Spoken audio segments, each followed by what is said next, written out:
जब हिंदुस्तान की जनता हमारे डेटा को लेकर इलेक्शन कमीशन के वेबसाइट पर सवाल पूछ रही है तो इलेक्शन कमीशन ने अपना वेबसाइट बंद कर दिया क्योंकि वो।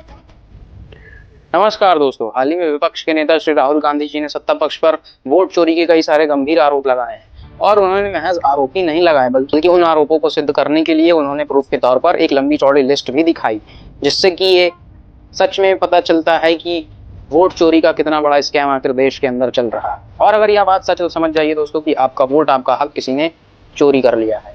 एक लोकतांत्रिक देश की सबसे बड़ी ताकत जो होती है जनता की, वो होती है वोट देने की। और सोचिए, आपका वही हक अगर कोई छीन ले तो इस देश के लोगों के पास क्या रह जाएगा। अपनी एक प्रेस कॉन्फ्रेंस में वो सबूत दिखाते हुए बताते हैं, कर्नाटक के एक विधानसभा महादेवपुरा में लगभग 1,25,000 फर्जी वोटर्स पाए गए हैं। सोचिए, अगर एक सीट पर इतना बड़ा स्कैम चल रहा है तो पूरे देश में आखिर क्या हो रहा होगा। महादेवपुरा विधानसभा में कई तरीकों से वोट को चोरी किया गया और इस बात का सबूत भी पेश किया गया, जैसे कि डुप्लीकेट वोटर्स, एक ही नाम के इंसान पर कई सारे वोट्स। आदित्य श्रीवास्तव जी हैं, इनका नाम महाराष्ट्र में है, कर्नाटक में है, उत्तर प्रदेश लखनऊ में है और कर्नाटक बेंगलुरु में। Same photo same address, 11,000 vote ऐसे चोरी हुए। मतलब एक ही आदमी दो बार तीन बार वोट डाल रहा है। फेक एड्रेसेस, ऐसे पते जहां पर उस नाम का व्यक्ति रहता ही नहीं है लेकिन वोट वहीं से पड़े हैं।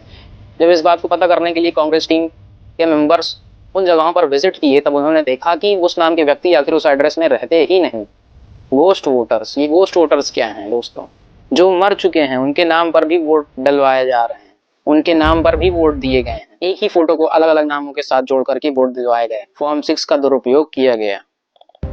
नए वोटर्स जोड़ने का काम, फर्जी नाम ठूसने का काम, फर्जी नाम ठूसने के लिए इस्तेमाल किया गया और फॉर्म 6 का इस तरीके से कितना गंदा दुरुपयोग किया गया। और ये जो आरोप लगाए गए हैं कोई हवा में आरोप नहीं है। इसके लिए कांग्रेस की टीम ने 6 महीने तक लंबी रिसर्च की और 7 फीट लंबी एक सूची तैयार की। हर नाम, हर एड्रेस पर जाकर के चेक किया और उसके बाद पता चलता है कि ये कितने लेवल का आखिर स्कैम हुआ। और वही डेटा आज पब्लिक के सामने है। इतने बड़े आरोप के बाद भी इलेक्शन कमीशन चुप है, सरकार चुप है और यहाँ तक कि इलेक्शन कमीशन कह रहा है कि ये लगाए गए हुए इल्जाम सारे बेबुनियाद। अब दोस्तों, कोई चोर कभी ये तो नहीं कह सकता कि हाँ मैंने ही चोरी की है या मैं ही चोर हूँ। अरे भाई, अगर ये सवाल झूठे हैं तो जांच करो, कोर्ट के सामने पेश करो और उन्हें सबूत के तौर पर दो और अपनी बात को सिद्ध करो।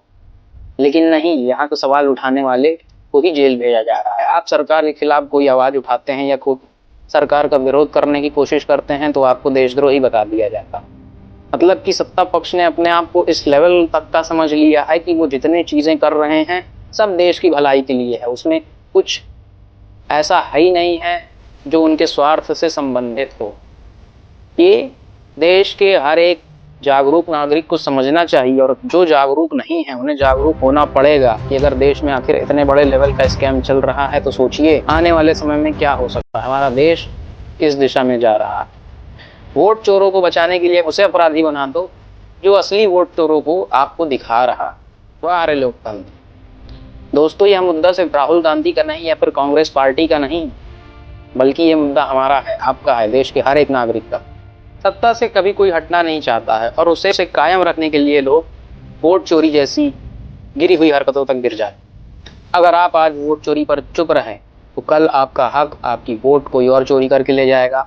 आप सरकार किसी और की बनाना चाहेंगे, आप वोट तो किसी और को देना चाहेंगे लेकिन वोट किसी और को जाएगा। आप ये सोचकर वोट देंगे कि आपको बदलाव चाहिए, कुछ चेंजेस चाहिए, आप वोट कहीं और करेंगे लेकिन वोट कहीं और पहुंचेगा।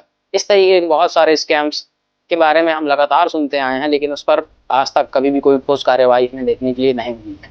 अब यही समय है कि जागरूक हो जाइए और इस वोट चोरी के खिलाफ आवाज उठाइए। महज ये मुद्दा एक किसी पार्टी से रिलेटेड नहीं है बल्कि ये हमारे लोकतंत्र के बचाने की लड़ाई। लोकतंत्र में असली ताकत जनता के हाथों में होती है और जनता की ताकत क्या होती है ये जनता को ही दिखाना पड़ेगा। इस वोट चोरी जैसे गंभीर अपराध पर अपनी आवाज उठाओ दोस्तों। मिलते हैं किसी अगली वीडियो में किसी नए टॉपिक के साथ। तब तक देखते रहिए हमारा चैनल भगत सिंह वरियर और कमेंट में जरूर लिखिए कि वोट चोरी बंद करो। जय हिंद दोस्तों।